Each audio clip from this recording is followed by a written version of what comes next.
दोस्तों, स्वागत है आपका ई विद्यार्थी की वेबसाइट पे। तो चलिए शुरू करते हैं अध्याय 6 के प्रश्न उत्तर, जिसका नाम था नए प्रश्न नए विचार। तो इसके अंदर हमने बहुत सारी चीजें पढ़ी। हमने पढ़ा जैन धर्म के बारे में, हमने बुद्ध धर्म की बात करी, फिर उपनिषदों की बात चली कि किस प्रकार से उपनिषदों में भी नए नए तरीके के विचार उभर के आए। तो इन्हीं सब चीजों के बारे में बात हुई थी हमारे चैप्टर में। तो इसके अभ्यास क्वेश्चन करते हैं और इसको खत्म करते हैं इस चैप्टर को पूरा। तो देखो, सबसे पहला हमारे पास प्रश्न है, बुद्ध ने लोगों तक अपने विचारों का प्रसार करने के लिए किन किन बातों पर जोर दिया। तो क्या क्या ऐसी बातें थी जो बुद्ध ने अपनी विचारों के प्रसार के लिए इस्तेमाल किया था। तो सबसे पहला उनका ये मानना था कि यह जीवन कष्टों और दुखों से भरा हुआ है और कष्टों का कारण हमारी इच्छा व लालसा है। तो बुद्ध का क्या मानना था कि ये जो जीवन है हमारा, उसके अंदर बहुत सारे कष्ट है, प्रॉब्लम्स है, जिनको हम प्रॉब्लम के नाम से जानते हैं, दुख यानी सैडनेस है। और ये सब चीजें क्यों होती है? क्योंकि हम अपने अंदर एक इच्छा रखते हैं कि अरे हमें कुछ मिल जाएगा, हमें ये चाहिए, हमें वो चाहिए। तो ये इच्छा और लालसा ही इन कष्टों और दुखों का कारण थी। नेक्स्ट जो उन्होंने बात कही वो ये था कि आत्म संयम अपनाकर हम अपनी इच्छा व लालसा से मुक्ति पा सकते हैं। यानी अगर हम अपने ऊपर कंट्रोल रखें, अपने ऊपर संयम रखें, तो हम अपनी इस लालसा से और इस इच्छा से मुक्ति पा सकते हैं। यानी कि जो हमारे कष्ट है और दुख है वो इनकी वजह से, आत्म संयम की वजह से दूर हो सकता है। तीसरी चीज ये कही उन्होंने कि लोगों को दयालु होने के साथ साथ जानवरों के जीवन का भी आदर करने की शिक्षा दी। तो उन्होंने ये कहा कि आपको दयालु तो होना ही होना है, सबके साथ साथ जानवरों के जीवन की भी आदर करनी है, उनके जीवन का भी रिस्पेक्ट करना है। जैसे कुछ लोग अभी क्या कर रहे थे, जीव हत्या कर रहे थे इन फॉर्म ऑफ अनुष्ठान और यज्ञ करते वक्त वो क्या कर रहे थे, जानवरों की आहुति दे रहे थे। तो हमारे बुद्ध ने ये कहा कि आपको लोगों के लिए दयालु होना ही पड़ेगा, लोगों को दया दिखानी ही पड़ेगी, लेकिन साथ ही साथ जानवरों को भी आपको दया दिखानी है, उनकी जिंदगी की भी आपको कदर करनी है, रिस्पेक्ट करनी है। साथ ही साथ उन्होंने ये भी बोला कि हमारे अच्छे कर्मों का परिणाम वर्तमान जीवन के साथ साथ बाद के जीवन को भी प्रभावित करता है। तो उन्होंने अच्छे कर्मों पे जोर दिया। उन्होंने कहा कि अगर हम आज अच्छे कर्म कर रहे हैं तो हमारे इस जीवन में तो हमें उसकी फल की प्राप्ति होगी ही होगी, हमें अगले जीवन में भी, आने वाले जीवन में भी उसकी फल की प्राप्ति होगी ही। यानी कि हमारे कर्म हमारे इस जन्म को भी प्रभावित करेंगे और हमारे अगले जन्म को भी प्रभावित करेंगे। तो अच्छे कर्म करो ताकि आपको कष्टों का सामना ना करना पड़े। आगे चलते हैं। प्रश्न 2, सही व गलत वाक्य बताओ। यहाँ पे आपको कुछ वाक्य दे रखे हैं, अब आपको यहाँ पे सही और गलत बताना है। पहले वाक्य में ये बोल रखा है कि बुद्ध ने पशु बलि को बढ़ावा दिया। तो जहां पे बुद्ध इस बात की बात कर रहे हैं कि आपको क्या करना है, सभी को आदर करना है, सभी के प्रति दया दिखानी है। और तो उन्होंने क्या कहा, लोगों के प्रति ही नहीं, जानवरों के प्रति भी आपको क्या करना है, दया और आदर दिखानी है। तो यहाँ पे जो स्टेटमेंट कह रहा है वो तो इस बात को सरासर नकार रहा है। तो ये जो हमारा वाक्य है वो गलत है। तो बुद्ध ने पशु बलि को बढ़ावा दिया, ये बात क्या है, गलत है। नेक्स्ट देखिए, ख कह रहा है बुद्ध द्वारा प्रथम उपदेश सारनाथ में देने के कारण इस जगह का बहुत महत्व है। तो हमारा जो ये चैप्टर शुरू होता है, हमने देखा कि किस प्रकार से हमारी जो चैप्टर की मेन कैरेक्टर है, हमारी जो अनघा है, उसकी मदर उसके टीचर से क्या कहती है, उसकी शिक्षिका से क्या कहती है कि आप इसको सारनाथ जरूर लेके जाइएगा। और सारनाथ में ऐसा क्या था, बुद्ध ने अपना प्रथम उपदेश यही दिया था। और यही कारण है कि सारनाथ का महत्व बुद्ध धर्म में इतना ज्यादा है कि लोग जो भी बुद्ध धर्म को अपनाते हैं, जो भी बुद्ध धर्म के बारे में जानते हैं, वो एक बार सारनाथ जरूर घूमने जाते हैं। तो ये जो स्टेटमेंट है, वाक्य है, वो सही है। नेक्स्ट क्वेश्चन पे चलते हैं। ग पे, बुद्ध ने शिक्षा दी कि कर्मों का हमारे जीवन पर कोई प्रभाव नहीं पड़ता। उनका ये मानना है, ये स्टेटमेंट कह रहा है कि उन्होंने ये बोला कि हम जो भी काम कर रहे हैं उसका कोई आपको रिएक्शन नहीं मिलने वाला है। कोई भी काम आप करो, आप के जीवन में कोई प्रॉब्लम नहीं आएगी। ठीक है, तो हमने ये देखा था कि बुद्ध का मानना क्या था। उन्होंने ये बोला कि आप जो भी कर्म करोगे उसका प्रभाव इस जीवन में तो पड़ेगा ही पड़ेगा, नेक्स्ट जीवन में भी पड़ेगा। तो ये स्टेटमेंट जो अभी मैंने बात कही उसके अकॉर्डिंग गलत है। और बुद्ध का जो मानना था, जो हमने अभी अपना जो पहला प्रश्न किया था उसके चौथवें वाक्य में हमने पढ़ा था कि बुद्ध का ये मानना था कि हमारे कर्मों के प्रभाव जो है वो इस जन्म के साथ साथ अगले जन्म में भी पड़ेगा। तो ये जो स्टेटमेंट है वो सरासर गलत है। तो यहाँ पे हम गलत लिख के आगे बढ़ेंगे। घ देखिएगा, बुद्ध ने बोध गया में ज्ञान प्राप्त किया। तो बुद्ध ने बोध गया में ज्ञान प्राप्त किया, ये एक सही वाक्य है, क्योंकि हाँ हमने देखा कि बिहार के बोध गया में बुद्ध को ज्ञान की प्राप्ति हुई थी। तो ये स्टेटमेंट सही है।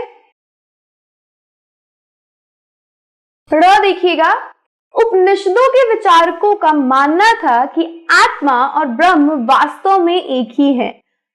तो जब हमने उपनिषदों की बात करी थी तो इसके विचारकों का ये मानना था कि हम सभी जो इस संसार में रह रहे हैं वो एक दूसरे से जुड़े हुए, और किस प्रकार से जुड़े हुए हैं, हम सभी के पास एक आत्मा है जो कि ब्रह्म से जुड़ी हुई है, जो सार्वभौमिक जो आत्मा थी उससे जुड़ी हुई है।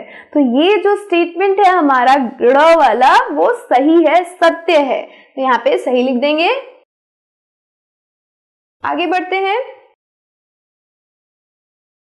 प्रश्न 3 कह रहा है उपनिषदों के विचार किन प्रश्नों का उत्तर देना चाहते थे। तो क्या क्या प्रश्न थे जो उपनिषदों के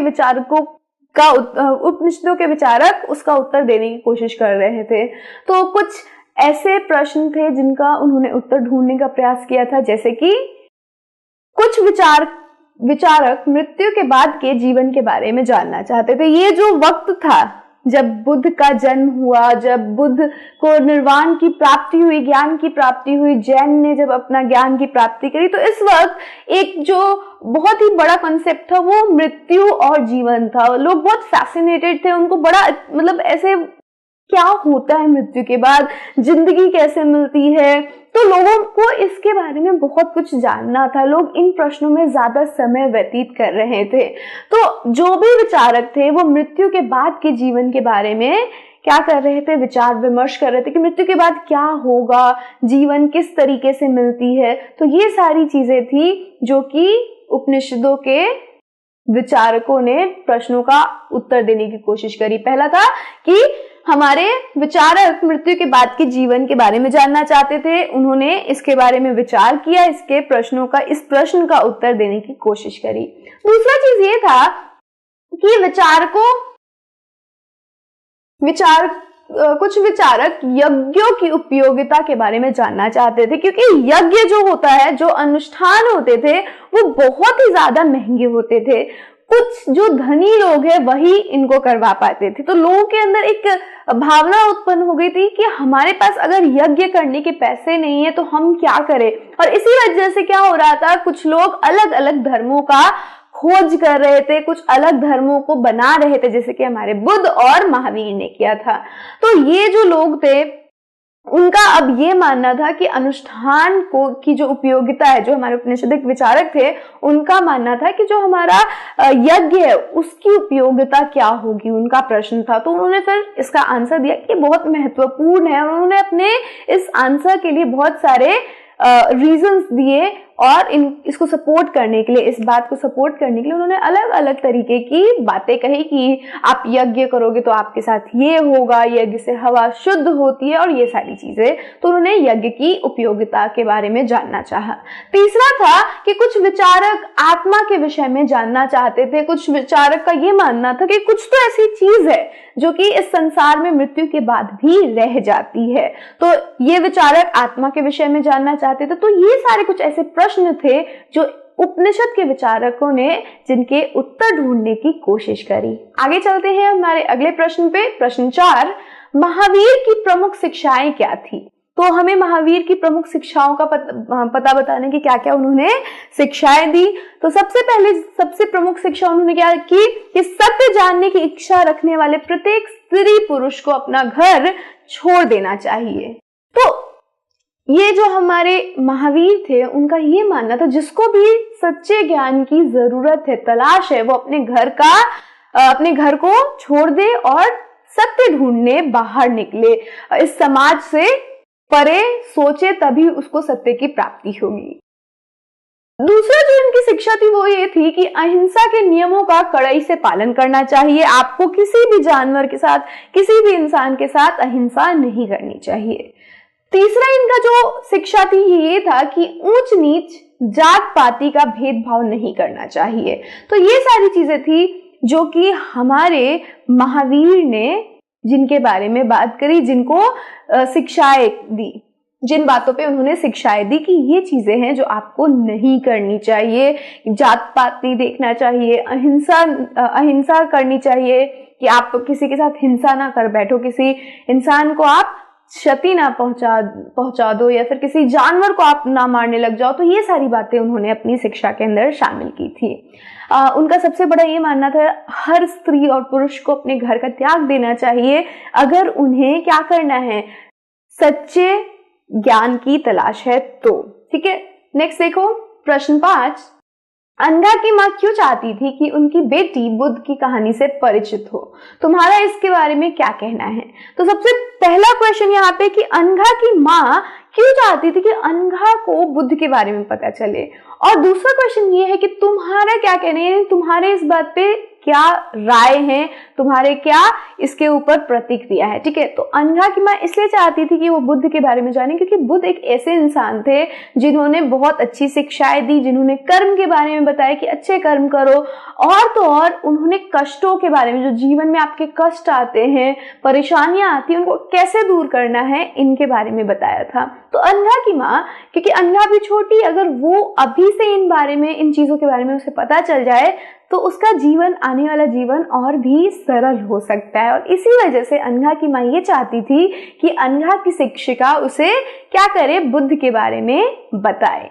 तो अनघा की माँ चाहती थी कि उसकी बेटी बुद्ध के जीवन और उनकी शिक्षाओं से भली भांति परिचित हो, इसलिए वो अपनी बेटी को बुद्ध की कहानी से परिचित कराना चाहती थी। नेक्स्ट देखिए प्रश्न 6। प्रश्न 5 पे पहले चलिए। अभी हमने ये नहीं बात किया कि भाई तुम्हारा इसके बारे में क्या कहना है, क्योंकि ये आपको खुद से करना है। आपको क्या लगता है कि क्यों आपको बुद्ध के बारे में जानना चाहिए, और अगर आपको लगता है कि नहीं हमें बुद्ध के बारे में नहीं जानना, तो उसका भी आपको क्या करना है, रीजन देना है, कारण बताना है। आगे छठे प्रश्न पे चलिए। क्या तुम सोचते हो कि दासों के लिए संघ में प्रवेश करना आसान रहा होगा? तर्क सहित उत्तर दो। तो यहाँ पे क्वेश्चन सबसे बड़ा उठता है कि जो दास थे पहले के, तो उनको अगर संघ में शामिल होना पड़ता था तो उनको अपने मास्टर्स की, अपने मालिकों की राय जाननी होती थी, उनकी अनुमति लेनी पड़ती थी। तो क्या आपको लगता है कि उनके लिए संघ को ज्वाइन करना, संघ के अंदर शामिल होना आसान था? अपने उत्तर के लिए आपको तर्क भी देना है, कारण भी बताना है।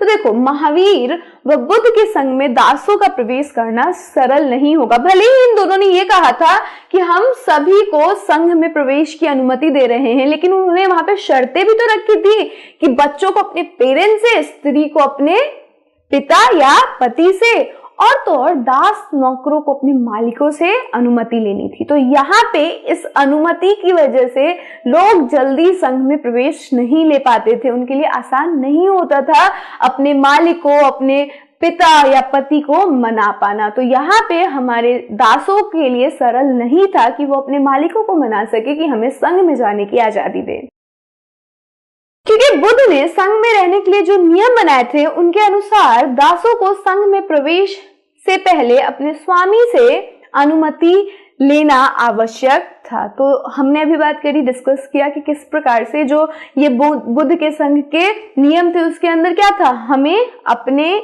मालिकों से क्या करना था, अनुमति लेनी थी, अपने पिता से या पति से, ताकि हम संघ के अंदर प्रवेश ले सके। और कोई भी मालिक नहीं चाहेगा कि मेरा दास संघ में चला जाए, और ये जो मैंने हायरार्की बना रखी है, ये जो ऊंच नीच का मैंने भेद बना रखा है जिसके तहत मैं किसी के ऊपर आसानी से अपने हुक्म चला सकता हूं, वो खत्म हो।